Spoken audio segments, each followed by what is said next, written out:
Depressed, frustrated, sad, confused. You want answer. Let's talk. Give me a message sa page ko sa Philippine Dating Coach and you can have one-on-one coaching with Coach Baze, your dating coach and psychologist. Just please subscribe to my channel and hit the bell button. Saan ba dumarating yung puntong na-excite yung isang tao sa atin? Yung na-excite siyang makita tayo, nagkakaroon siya ng excitement. Nagkakaroon siya ng pagkamis or dumarating siya sa punto na gusto niya tayo makita. Tingin nyo kailan yun? Eto yun. Yung time na pinaka nasasabik yung ex natin sa atin is kapag dumating yung puntong nagiging exciting yung buhay natin. Kung gusto mo masabik sa'yo ang ex mo, kailangan yung buhay mo exciting siya. Kung ang buhay mo ay boring, huwag kang umasa na ma-excite ang ex mo sa'yo. Kung ang buhay mo ay walang kakwenta-kwenta, huwag kang umasa na ang ex mo ay masasabik sa'yo. Dahil walang nakakasabik sa isang taong boring. So, ang topic natin for today is paano mo mapapasabik yung ex mo. Siyempre, you need to become an exciting person. Pero siyempre, tatanungin mo ako paano maging exciting na tao, paano niya malalaman yun. Sige, sasagutin ko yan isa-isa. Una, kung ang tanong mo is paano maging exciting na isang tao, ang una ko marirecommend siguro sa'yo is magpaganda ka kung babae ka.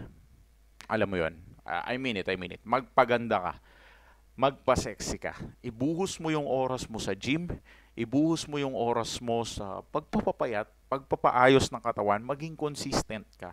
Huwag masyadong matakaw sa pagkain. Kung kailangan mo ng gym instructor, then go ahead. Magpaganda ka. Dahil kung hindi ka gaganda, wag kang umasa na ma-excite ulit yung ex mo sa'yo. Kailangan magkaroon ka ng something like personal development na hahanap-hanapin ng ex mo sa'yo. Yun yung una para maging exciting ka. At kung yun lang patakaran ko na yun, hindi mo kayang gawin, nako, kahit wag ka nang manood ng video ko dahil sa simpleng disiplina lang, wala kang disiplina, paano mo pa i-apply itong mga tinuturo ko, di ba? So, una, disiplinahin mo muna ang sarili mo kung babae ka. Ngayon, kung lalaki ka naman, medyo mas mahirap yun sa'yo. Mag-focus ka sa karir mo at mag-achieve ka ng madaming dapat i-achieve. Kung call center agent ka, maging top 1 ka sa call center company nyo. Maging top 1 ka sa mga agents. Maghabol ka sa promotion. Maging supervisor, maging manager. Habulin mo lahat ng dapat mong habulin. Yung karir mo, i-develop mo. Yung business mo, i-develop mo. Huwag ka mag-focus sa sarili mo, mag-focus ka sa magiging karir mo. Kung babae ka, mag-focus ka sa pagpapaganda. Kung lalaki ka naman, mag-focus ka sa karir mo. At kung babae ka, mag-focus ka rin sa self-development na karakter mo. Baka kasi dati, ang bullshit mo, ang toxic mo sa relationship, kaya ka tuloy hiniwalayan. Kasi demonyita ka. Pero by this time, I want you to change your personality na medyo mahinhin, medyo maaliwalas, medyo madaling kausap. Yan yung kailangan mo. Maging exciting ka sa buhay. Huwag yung puro ka-agresibuhan, puro ka-toxican. Tanggalin mo yan. Hindi nakakatulong yan. Believe me, walang natutulong ang pagiging toxic. Okay? At kung lalaki ka naman, bukod sa career, mag-focus ka din sa mga bagay na dapat na nagiging exciting sa life mo. Right? Mga friends mo, samahan mo, makipagkaibigan ka. Maggala-gala ka, mag-happy-happy ka.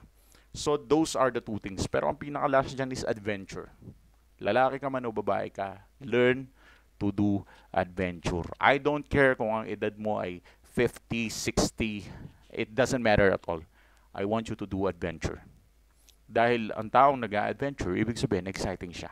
Di ba? Wala namang masama sa pagiging exciting ng pagiging tao mo na parang ang daming laman ng pagkatao mo.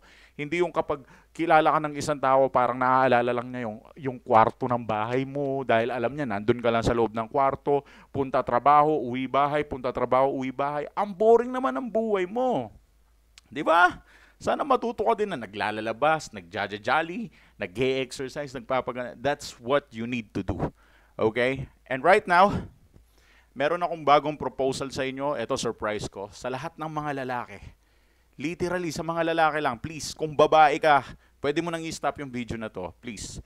Masisira yung algorithm ko, okay? Meron akong algorithm na sinusundan ngayon. At kung gusto mo akong suportahan as Coach Baze, pwede mo nang i-stop yung video na to kung babae ka.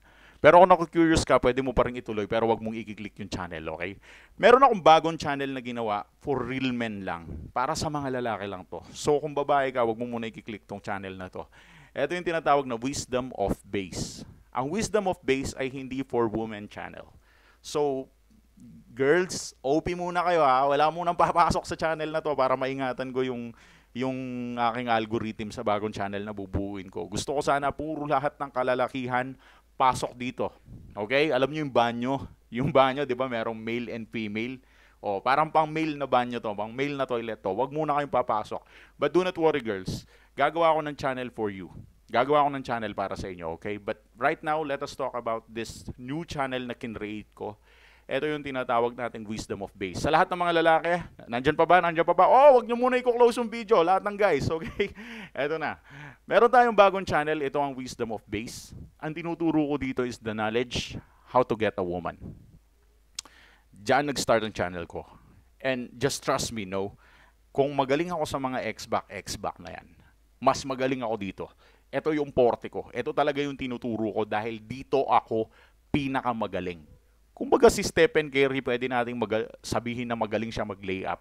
Pero pinakamagaling si Stephen Curry sa 3-point shooting, di ba? Kumbaga puro layup lang yung nakita nyo dito sa Coach Base channel sa Philippine Dating Coach.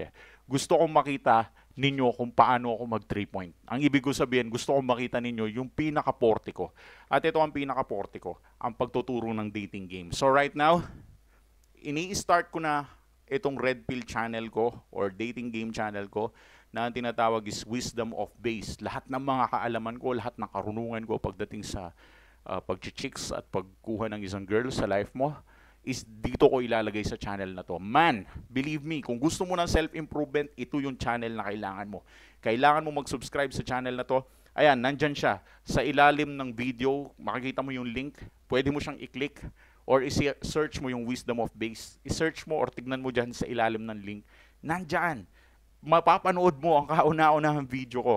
And I would like to recommend it sa inyo dahil grabe, magfo-focus ako this year para sa mga real men, okay? So thank you sa pagsuporta and everything nandito na. So I will wait you sa panibago kong channel. Mga real men, para sa mga lalaki na gusto ng self-improvement, wag na muna natin pag-usapan ng ex nyo. Pag-usapan natin yung mga dapat natin pag-usapan. Pasok sa panibago kong channel. Okay? So sa mga nais humingi ng advice, just give me a message sa page ko sa Philippine Dating Coach. Yo! Thanks for watching.